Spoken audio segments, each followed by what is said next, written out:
R$ 1 bilhão. Essa é a dívida atual de vários clubes no Brasil, um caos total, e é sobre isso que eu vou tratar no vídeo de hoje do canal do Nicola.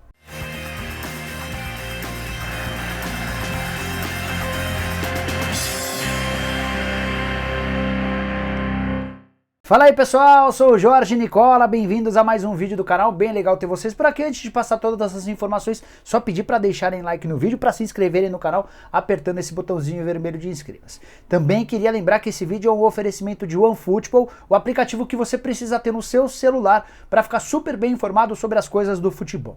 Qualquer notícia relevante, qualquer informação sobre gols, sobre jogos, tudo vai ser descrito, tudo vai ser enviado para o seu telefone celular, sem que você gaste qualquer centavo. Se interessou? Então saiba que o OneFootball ainda é a casa, no Brasil, do campeonato francês e do campeonato alemão. Você vai poder assistir aos jogos todos de graça da sua casa no seu telefone celular.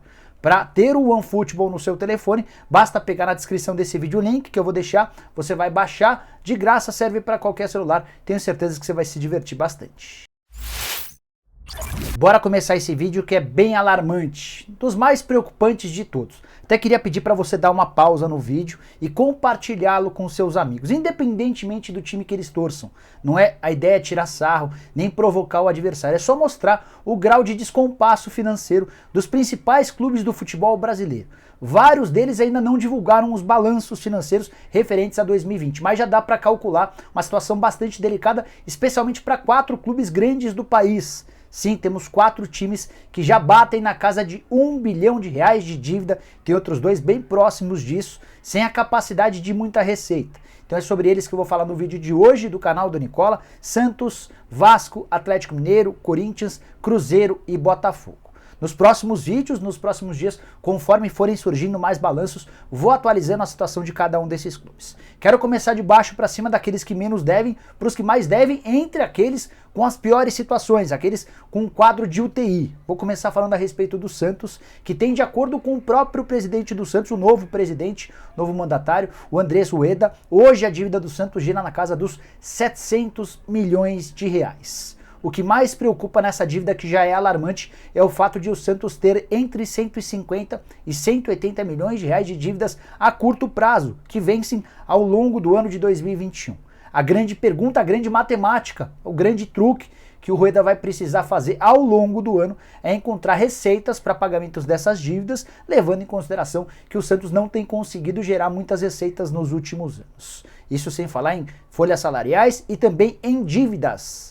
O Santos é recordista em dívidas na FIFA. Hoje, 36 milhões de reais impedem o Santos de inscrever novos jogadores. São 18 milhões que o clube deve ao Huachipato pela compra do Soteldo, ainda não se sabe ao certo o que vai fazer com o Soteldo, e tem mais 18 milhões de reais que o Santos deve ao Barcelona pela transferência do Gabigol para a Inter de Milão, tudo porque o Santos havia prometido ao Barcelona a prioridade na compra do Gabigol e acabou não exercendo essa prioridade. Tinha que ter comunicado ao Barcelona se o Barça queria ou não cobrir a oferta de 29 milhões de euros feita pela Inter de Milão. Pelo fato de não ter levado essa informação ao Barcelona, o Santos foi condenado e precisa pagar mais 18 milhões de reais. Não bastasse tudo isso, e nos próximos dias o Santos ainda vai tomar mais uma pena de algo na casa de 40 milhões de reais pela compra do Cueva, junto ao Krasnodar.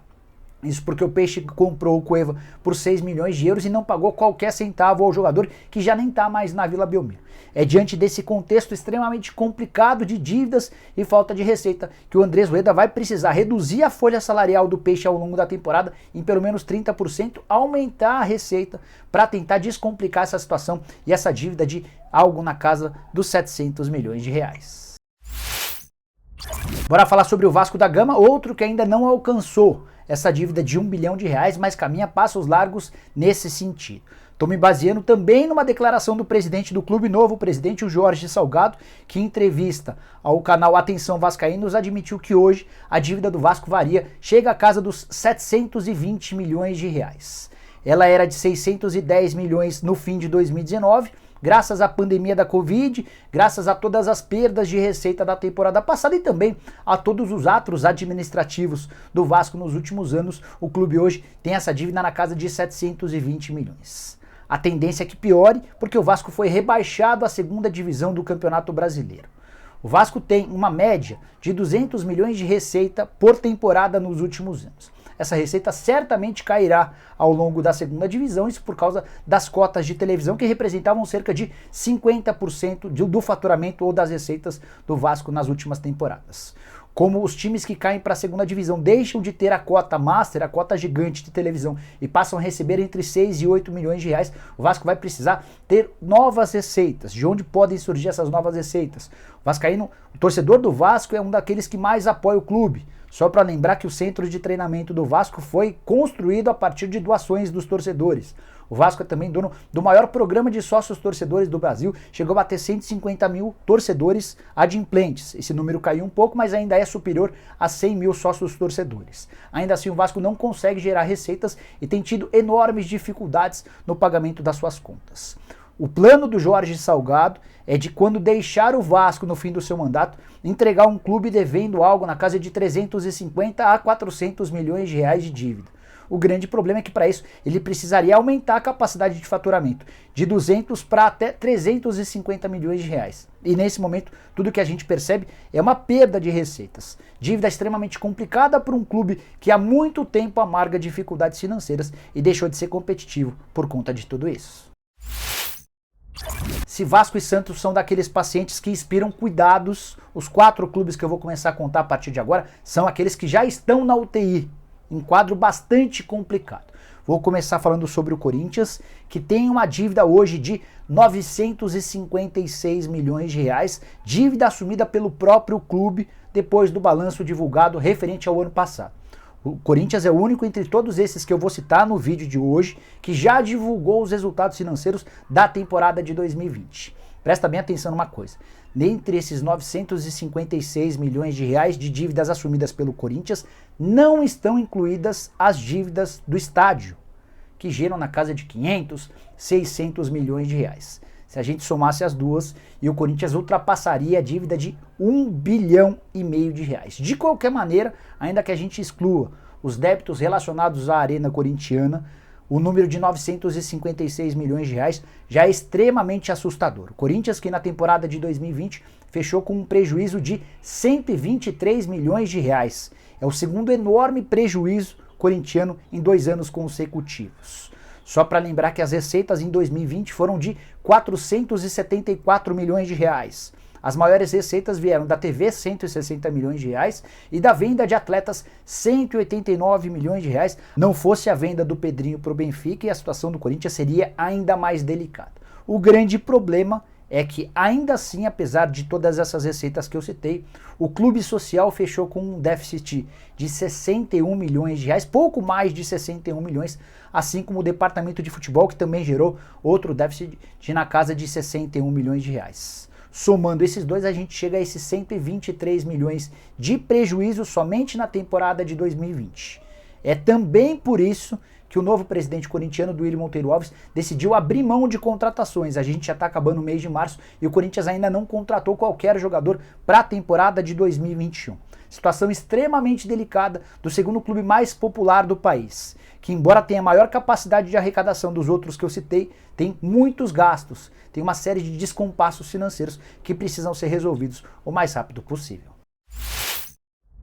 Se o Corinthians está bem perto da casa de 1 bilhão de reais de dívida, já dá para colocar o Atlético Mineiro na relação dos clubes que ultrapassaram esse bilhão, o primeiro bilhão de dívidas. Esperamos que seja o primeiro e último, que esses clubes consigam regredir nas contas. Essa informação a respeito da dívida gigantesca do Atlético Mineiro foi divulgada pelo Jaircy Carvalho e confirmada por mim junto a uma pessoa importante do clube, uma pessoa que inclusive ajuda em uma série de situações relacionadas às finanças do Atlético. O Galo tinha, no fim do ano de 2019, 746 milhões de reais de dívidas. O problema é que veio o ano de 2020, o Galo saiu comprando uma série de jogadores, fez investimentos pesados para dar ao Jorge Sampaoli um time competitivo, em meio à pandemia, com a perda de várias receitas com sócio-torcedor, com bilheteria, com direitos de transmissão. O prejuízo atleticano em 2020 beirou os 300 milhões de reais. Aí você soma 746 mais 300 milhões de reais e as dívidas atleticanas já ultrapassam 1 bilhão de reais. Novo presidente do clube, o Sérgio Coelho, está muito preocupado com toda essa situação, até por isso pediu que os reforços cheguem a partir de agora só de forma pontual.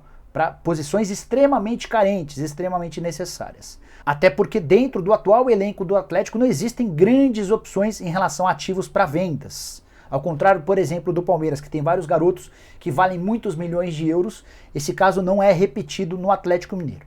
A ideia do novo presidente atleticano é colocar o Atlético nos trilhos em pelo menos 5 anos. Só para registrar, o Atlético devia, no fim de 2019, 311 milhões de reais a instituições financeiras e também a terceiros. Essa dívida certamente ultrapassou os 360 milhões de reais com a temporada de 2020. O Galo ainda não divulgou o seu balanço financeiro. Só para arrematar de vez, é importante contar que não fosse pela ajuda de Rubens Menin, Rafael Menin e Ricardo Guimarães, os investidores que têm permitido ao Galo contratar jogadores tão importantes, a situação atleticana seria ainda mais catastrófica. Esses caras têm, por exemplo, emprestado dinheiro como pessoas físicas, com juros baixíssimos e sem data de retorno. Essa grana até está contabilizada no caixa do clube, mas não faz parte dessa dívida de 1 bilhão de reais. O Galo precisa criar mecanismos para aumentar suas receitas, para ter um time viável. O time competitivo já existe. A equipe capaz de brigar com o Flamengo e Palmeiras por títulos já está montada. Agora o Atlético precisa construir uma engenharia financeira que permita trazer mais receitas, e a Arena MRV, o estádio que será inaugurado em breve, é talvez o grande trunfo atleticano para tentar sair desse buraco. Se o Atlético Mineiro pode se apoiar em investidores endinheirados, na construção de um estádio que está bem perto de ser inaugurado, e também num time muito forte, nada disso existe no Botafogo. Clube que já ultrapassou 1 bilhão de reais de dívidas. E pior, acaba de ser rebaixado para a segunda divisão do Campeonato Brasileiro. O Botafogo já havia caído recentemente, havia caído, por exemplo, em 2002 e em 2014, mas nunca na atual circunstância com uma necessidade financeira tão grande. Quando o Botafogo cai em 2002, a dívida era na casa de 100 milhões de reais. Quando cai em 2014, a dívida beirava os 800 milhões de reais. Agora, ela ultrapassa 1 bilhão de reais com um enorme agravante, o mesmo agravante em relação ao Vasco. O Botafogo vai perder sua maior fonte de receita, que são os direitos de transmissão de TV. O Bota tem arrecadado, em média, 185 milhões de reais por temporada. Essa é a receita total do clube. Receita muito baixa para um clube grande como o Botafogo. E desses 185 milhões, quase 100 vem sempre de direitos de transmissão de TV. Com a queda para a segunda divisão e a perda dos direitos de TV do Campeonato Brasileiro, o Botafogo não vai arrecadar mais do que 15 a 20 milhões de reais com direitos de TV ao longo do ano de 2021. E esse vai ser o grande desafio do novo presidente do clube, o Durcésio Melo. O Botafogo, desde a temporada passada, tenta encontrar investidores para transformar o clube numa sociedade anônima, no Botafogo S.A.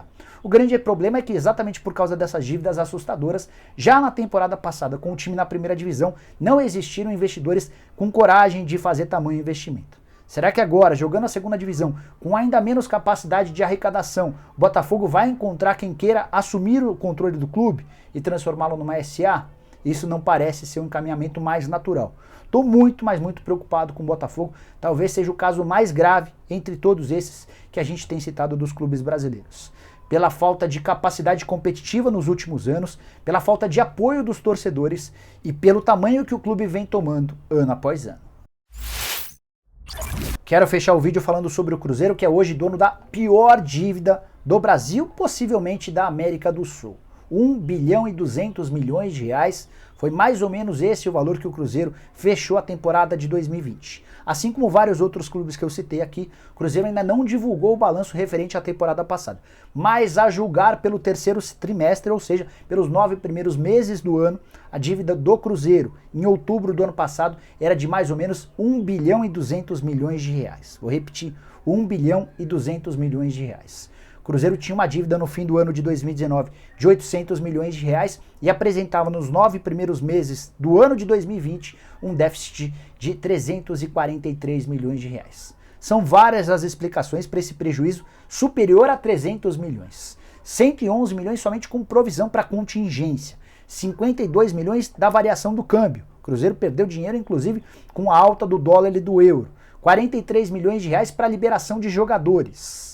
Por outro lado, o novo presidente do Cruzeiro, Sérgio Rodrigues, tem tentado minimizar e diminuir dívidas gigantes. Ele outro dia deu uma entrevista ao jornal O Globo, lembrando que conseguiu reduzir a dívida tributária em mais ou menos 170 milhões de reais. Algumas dívidas trabalhistas também gigantes foram solucionadas pelo menos emergencialmente. Por exemplo, 60 milhões de redução com acordos trabalhistas que envolvem Fred, Dodô e Marquinhos Gabriel.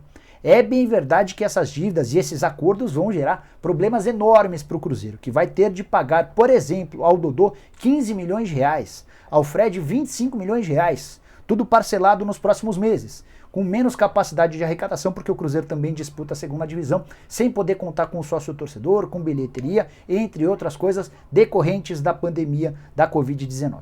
Sérgio Rodrigues garante que imagina por um futuro bem próximo o Cruzeiro voltando a uma dívida na casa dos 800 milhões de reais.